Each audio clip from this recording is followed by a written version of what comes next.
Hello and welcome. Thank you so much for joining us for the Adverse Childhood Experiences, or ACEs Risk in Children Dashboard Tour. We've been very grateful for the response that we've received from this dashboard since officially launching it a month ago. Since then, it's been shared by thousands of communities across the nation. Of those thousands, you are amongst the select few who will be getting a true insider's look into the dashboard. My name is Tracy, and I'm the CEO and co-founder of BroadStreet. I'm currently located in Milwaukee, Wisconsin. For those who haven't yet heard of BroadStreet, BroadStreet is a software company working to democratize community data for social good. We believe that every community and everyone deserves access to the best information possible. So our mission at BroadStreet is to ensure that information is beautiful, accessible, and easy to use. In fact, just this morning, I had two conversations. One was with a state-level informatics officer, and the other one was with a high school student. Bringing data to all types of people is incredibly important to us. Joining me from Houston is Tom Schmidt. Tom is another co-founder of BroadStreet and the chief data officer. Tom will be working behind the scenes today to help answer questions. Tom and I are proud to be part of the team that is building the ACEs Risk dashboard. While the two of us would be more than happy to be the one giving you the tour today, we think the best person for the job is someone who's using the dashboard for their community health initiative. This person comes from an organization who has generously sponsored the dashboard, and they've played a critical role in assuring that this dashboard is made available for free nationwide. So if you'd like to thank anyone, this is the person to thank, Kate. Kate Hill-Johnson is the Administrative Director of Community Health Improvement at Franciscan Health. Franciscan Health is a faith-based health system with over a dozen facilities spread over Indiana and South Suburban Chicago. Kate is joining us today from Indianapolis. Kate will be sharing her story about the Franciscan Community Health Strategy. Then I'll give a brief overview of the dashboard, but it'll be very brief because what we want to spend a lot of time with is going to the BroadStreet live site, building a dashboard. I'll start the process off, and then I'll hand it over to Kate to describe how she uses and explains the dashboard in her daily work. Now, without any further ado, I'd like to hand the floor over to Kate, who will share a story about the Franciscan Community Health Strategy. Thank you so much, Tracy. It has been a pleasure to work with Tracy and Tom and the BroadStreet team. I want to talk just a little bit about what brought Franciscan to looking at ACEs and eventually building a relationship with the BroadStreet team. And it's pretty simple, really. I think, as most of you know, hospitals have to conduct a community health needs assessment that isn't really much different than what nonprofits and other organizations do to monitor the community's health. And as we've done this since 2013, we kept getting the same top health needs. Nothing was making a difference.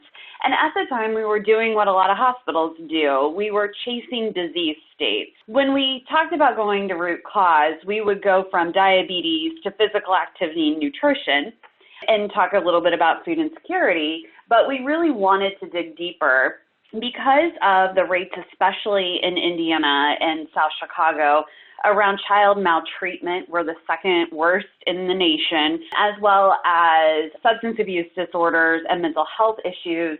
We knew we couldn't go back to our community with saying we're going to monitor A1Cs or some other type of health metric. We really wanted to dig a little bit deeper, and our primary and secondary data showed that of the issues that were identified, between 8 and 10 of the top 10 in all of our communities really had some sort of a relationship to adverse childhood experiences. I think when hospitals talk about social determinants, they forget about the social part. They think about food insecurity, maybe housing, access, insurance, transportation, but we forget about social and how important social and emotional development is for our kids and as adults.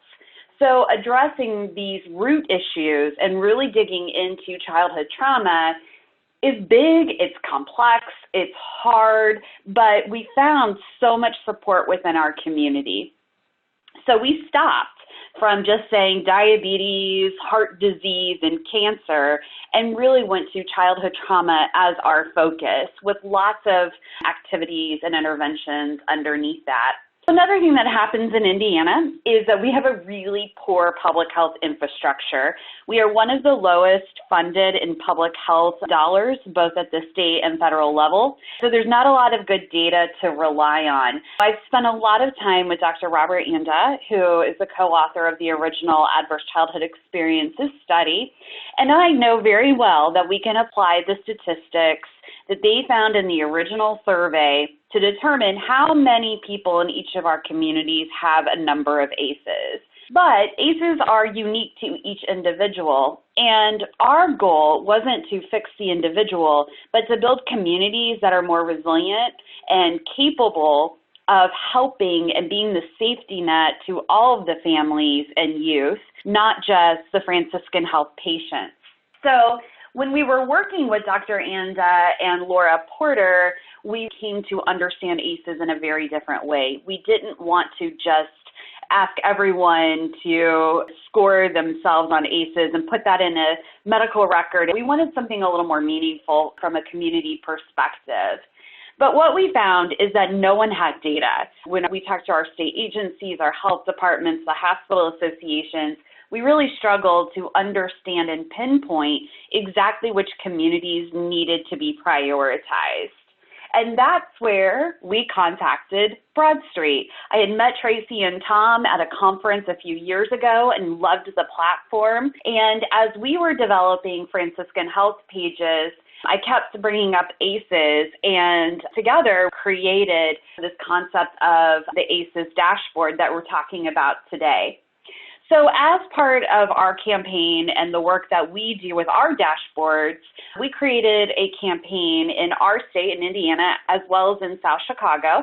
And you're seeing a flyer that kind of explains that now. And you'll see that we developed the Get Data, Get Trained, Get Involved model, because this year was really about developing infrastructure.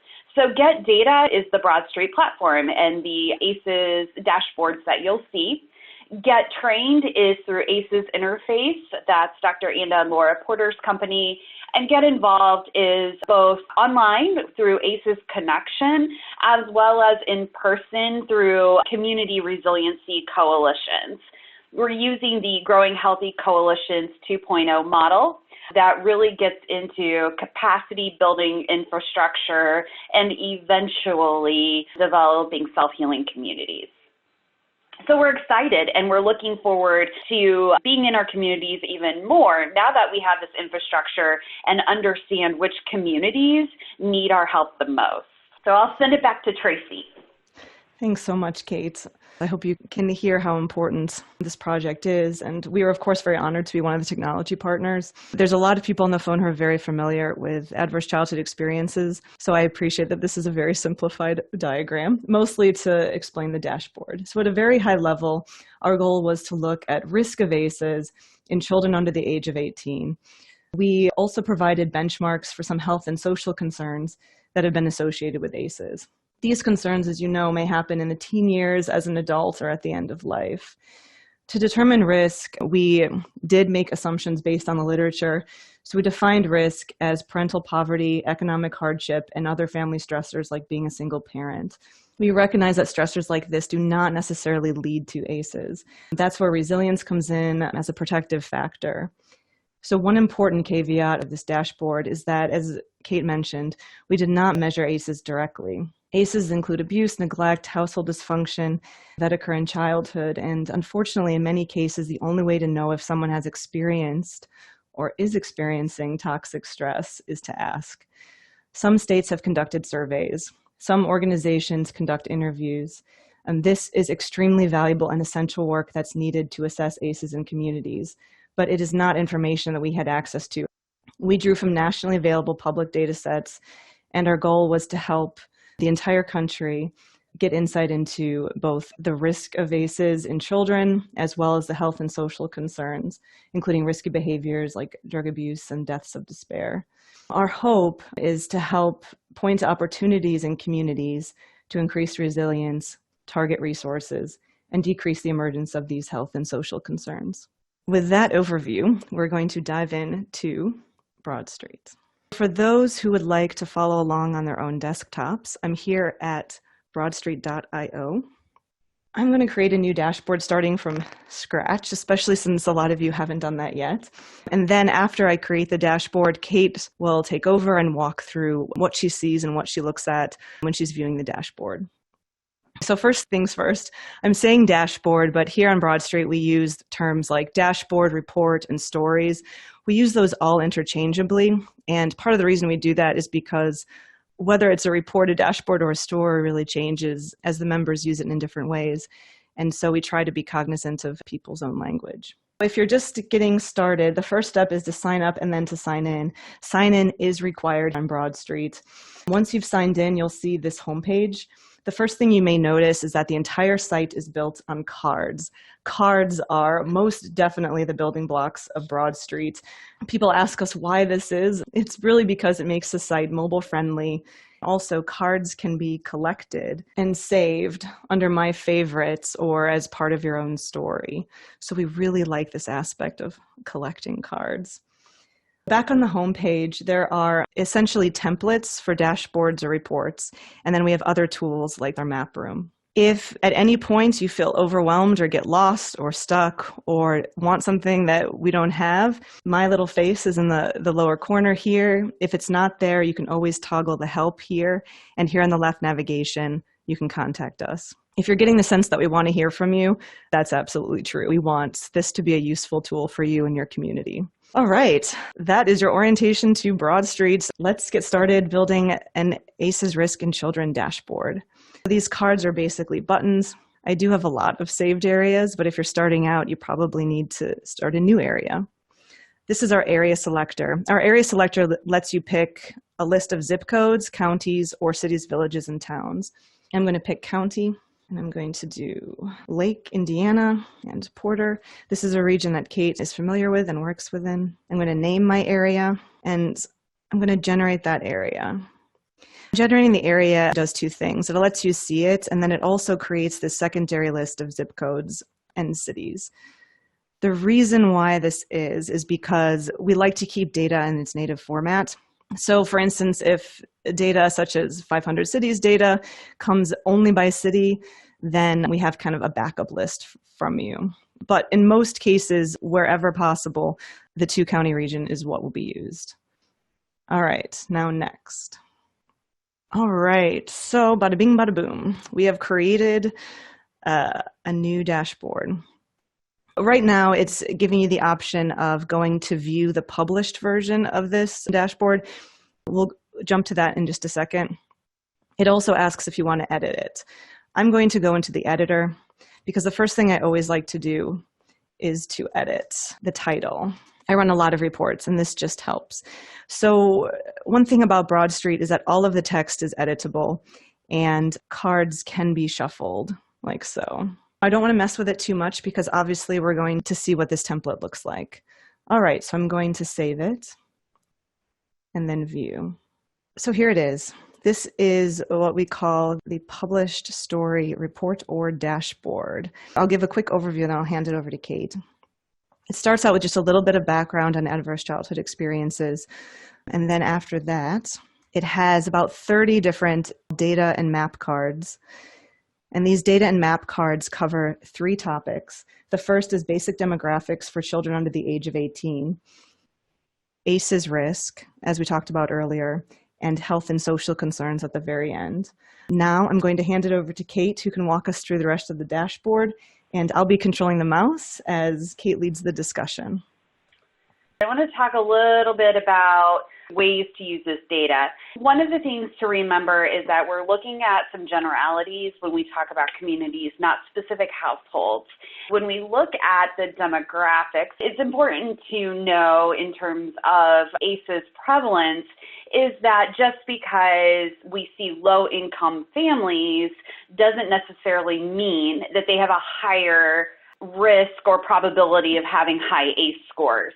However, one of the things that's really important to us at Franciscan is being not only trauma aware and trauma informed, but also thinking about all services that families who may be struggling a little bit are going through. I want to really talk about Lake County.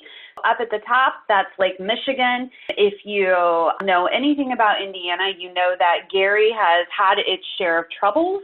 Gary is up by the lake, and then we've got Chicago on that left side there. The first thing that we started looking at is, where are the kids? I know that seems like a silly question. You would think where our population is, there would be the most kids, but that's not necessarily true, because we have a lot of geographic areas where young families have moved away. This map that you see in the second card here was helpful for us to think about, where do the youngest kids live? And you'll see a great big circle kind of midway down Lake County. That was actually a surprise to us. That was an area we didn't expect to see a big population, but there it is. So again, a lot of times you think you know your community, but when you start looking at the data, it just tells a little bit of a different story. If you look at that last card, where are kids living? This is something in Indiana that we are particularly attuned to, because we have a very high rate of placement within the Child Protective Services system. So lots of kids who are not living at home. And while those percentages may look small when you look at other family and foster parents, that's actually quite high because of some of the things happening within our state with maltreatment. This also helps us look at, and especially when we refine by zip code and other factors, what types of parents do we need to target in our interventions. So let's scroll down to the next set of cards. By the way, I love the cards, and my grant writers love the cards as well, because we can copy and save these into all sorts of things. This makes it super easy to present data to groups, as well as to help with that grant writing aspect. Just my excitement over the card system. I wanted you to know that. So here we have, when we talk about the demographics, we can start by looking at what kinds of families do we need to target? Where are those kiddos? What kinds of messages, what kinds of locations are best for looking at intervention types?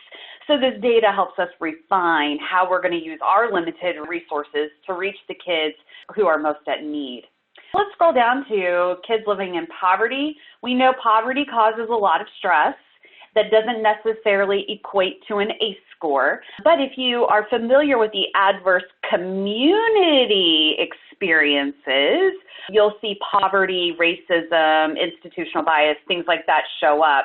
So it's definitely something that maybe research hasn't completely proved yet, and it doesn't relate to that traditional ACE score, but research is starting to tell us that this type of trauma or stress can impact neurodevelopment. We're keeping our eye on it, even though the research isn't completely clear quite yet on the link with poverty and that type of stress.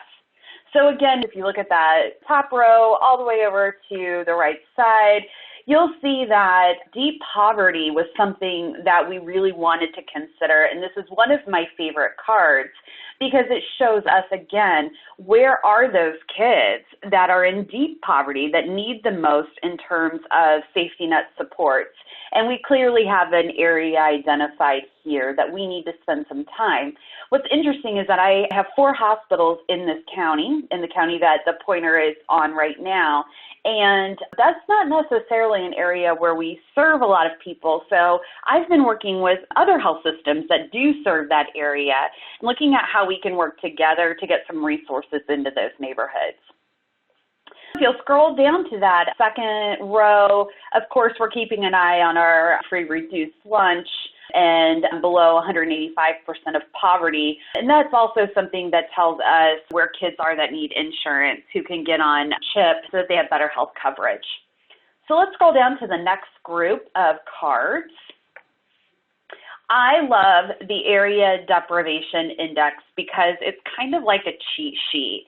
I can go in those top cards that we've already looked at and say, okay, this is probably where the kids in need are. But the Deprivation Index really just exemplifies that in a simple way. So it's pretty easy to understand. In the green, you have the more prosperous areas, and in the red, you have the most deprived. So if I have to pick communities to serve, I personally am looking in the orange zones.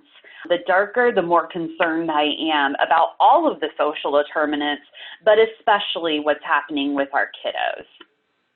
So let's keep going. The parental stressors are something that we have actually mirrored in some of our own survey work. For our needs assessment, we randomized by U.S. zip code, significant at zip code level, to look at the social determinants within households. And one of the subsets that we started looking at are the number of families that have a high stress level and what their health outcomes are. So without even asking the ACE score of people in their house, we have an idea of that stress, especially that chronic toxic stress, and what it can do to families and their health. So again, this helps us start to think about what's going on with those parents that are really dealing with a whole lot. I'm sure by now you're starting to see some of the same pockets in these maps that just keep showing up over and over and over again. And those are historically and systemically some of our harder areas to serve. But again, when you look at the number of children under 18 in single-parent households, if you look in the south part of that county, those are surprises. We didn't know that. When you map it out, you learn a lot. And so this really triggered us to not forget about the rest of the community. So let's go down again as we go through this quickly, and we get into risk factors. My number one favorite card is the first one, and that's idle and disconnected youth. So these are pockets of kiddos, 16 and 19, who are not in school and they're not working. So my question is, what are they doing? If they're not doing either of those things, which we would consider productive, what are they doing? And that was a signal to us of the types of interventions to look at. So where the cursor is now, you'll see a community, again, we didn't expect it. It's a little more, has a rural feel to it. And so that tells us that an intervention there is really around working with organizations that have access to these types of kids and how we can deploy resources, maybe targeting them for some workforce pipeline projects, maybe using ourselves as an anchor institution to get them into entry-level positions within our own facilities. It just gives us a lot of ideas there of what might be helpful instead of just throwing things at the community to see if they'll stick. We did choose together to look at STD rates, teen birth rates, because that is a signal of potential risky sexual behavior or needle sharing behavior, which we have a significant problem with in our communities. While you wouldn't expect it to show up as an ACE-related indicator, again, it just kind of tells us what kinds of risky behaviors are happening that we might need to be aware of. So we'll go down to the next set around alcohol, substance abuse, and risky behaviors. Again, we're judging and kind of looking at what's happening within each one of those communities that gives us a sense of the risk and the types of risky behaviors we're seeing in those communities. I'd like for you to look top row, last card, at the mortality trends for self-harm and interpersonal violence. And one of the things I want to point out here is, one, how high it is, so you can kind of get a sense for what's happening in this county. You can see the inconsistencies year to year and how much we've jumped around. That big spike in the middle is when Gary was called the murder capital of the world, and we've made some progress since, and that's good. We can see that we've made some progress. And the low dip that's just below that, we go back historically and say, what happened there? What made such a difference? And why didn't it stick? Why didn't we see that rate sustain at that level? Now, keep in mind that with this, as well as some of the other cards that are in this set, this is reported, and we know that a lot of doctors, a lot of health systems, a lot of other clinical providers aren't always coding self-harm or interpersonal violence the way that it should be. It may be documented as a broken bone when instead it was really a result of trauma. So this data isn't perfect, but it gives us some ideas. So if you keep going down, you'll see our mortality trends related to substance abuse disorder. If you know anything about Indiana or our southern friends on this side of the country, you know that this is pretty typical for a lot of our communities. I do appreciate that in this deck we called out alcohol because I think we forgot that alcohol is still a problem and it's coming back for lots of different reasons. So when we talk about substance abuse, we can't talk about just opioids. We've got to think about all substances. In fact, we are working on some ACE interventions related to tobacco use as a substance because all of these things are forms of really self-medicating the pain and the hurt that comes with childhood trauma. So we can go ahead and go down to the end of the dashboard, and you'll see that there's more information here that kind of helps anyone understand what ACEs are about, as well as some of those references that we've talked about and that BroadStreet used. As we look at this, it is a start to understand our communities. It is a start to identify the types of interventions that might be right neighborhood by neighborhood, and it starts that conversation. I love the commitment BroadStreet has to democratizing data because if the community doesn't know, how are they going to help us figure out the solution? We have to work together. This isn't a health system coming in and doing to a community. It's about working with the community. The cards and this dashboard help paint that picture. They help everyone understand what that looks like and how we can start to think about the history, the organizations that we work with, and the whole community in choosing what's right to move us forward. Tracy, Tom, and I have had discussions about what other indicators can we bring in to make it even more robust. So we love this. It is a great starting place, and we can't wait to continue to improve and look at more and more data. So that's my tour of the things that have been brought to our attention using this dashboard since this just launched. This has been an infrastructure year for us of building the tools we need to do the work. So in 2020, you'll see in our communities that we're out doing even more with our neighborhoods and continuing to build on the work that we've started here with BroadStreet. Thank you so much, Kate. And a huge thanks to Tom also for working behind the scenes to man the Q&A panel. I definitely want to reiterate what Kate said, that this is just the beginning. You know how to get a hold of us now. There's a lot of people in this group that are experts in ACEs or use it on a daily basis, or think about it for their daily work. So we do want to hear from you. I really want to reiterate what Kate said around that. We also want to give a little bit of time for Q&A, so we're happy to stick around. The webinar was scheduled until 1:45 or 2:45 or whatever time zone you're in. So we can stick around for questions. We're happy to stick around for questions. For those of you that need to drop off, please feel free to do that. Thank you so much for taking time out of your schedule, for walking through the dashboard with us, and have a great holiday season. All right, so we'll open up the floor now to Q&A. Okay, so here's a great question from Caroline. She says that many of us want to and are expected to make data-driven decisions. This question is for Kate. How did the ACEs dashboard help Franciscan do things differently?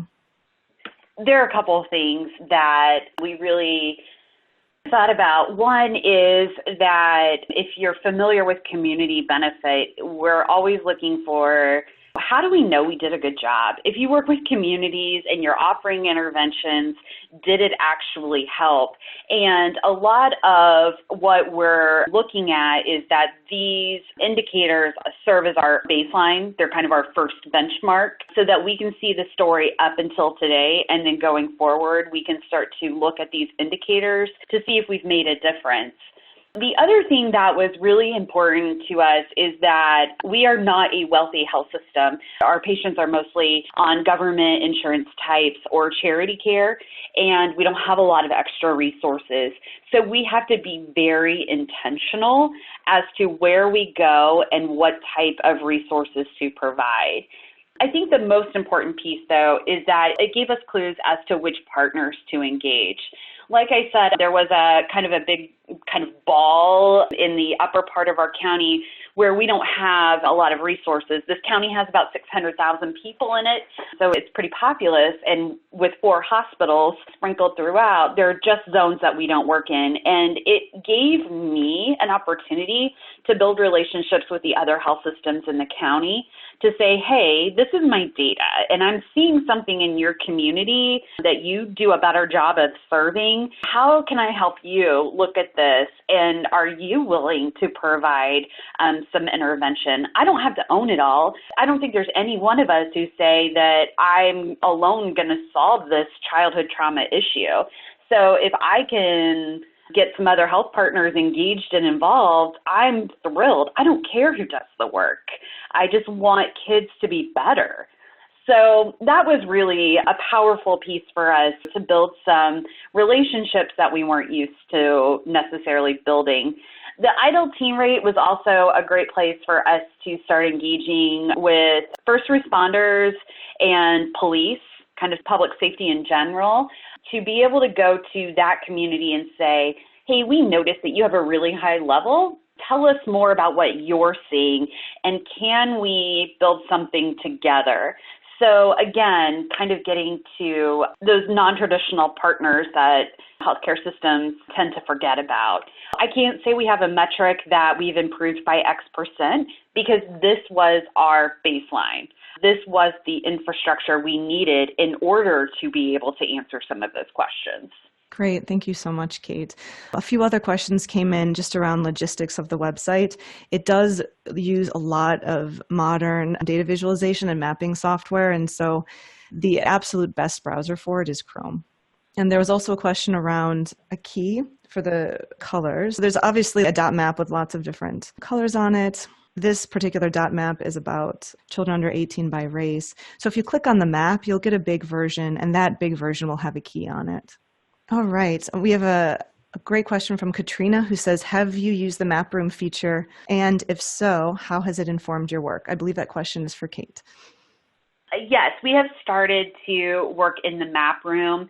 Again, because we've just gone through developing the infrastructure this year, our coalitions are just now starting to look at the data and think neighborhood by neighborhood what might be most helpful. So we're using the map room with them to tell the story and to paint pictures. And we're slowly getting to the point where our community partners are ready to start using the dashboards themselves. Since this, again, just launched a few months ago, we're just now in that process of really sharing it from the map room and from all of our dashboards and learning how we can do better with our partners. But as soon as I learn of things, I alert Tracy and Tom pretty quickly, and we talk about it for those next iterations. Thank you, Kate, and thanks to all of you for joining us today. It is 1:45, so we are ending on time. If you would like to reach out here on the homepage, you can reach out, and if your question is for Kate, I happen to know how to get a hold of her, so I'm also happy to share her contact with you if you have any more questions for her. All right, well, thank you so much, and to all of you, have a great holiday season.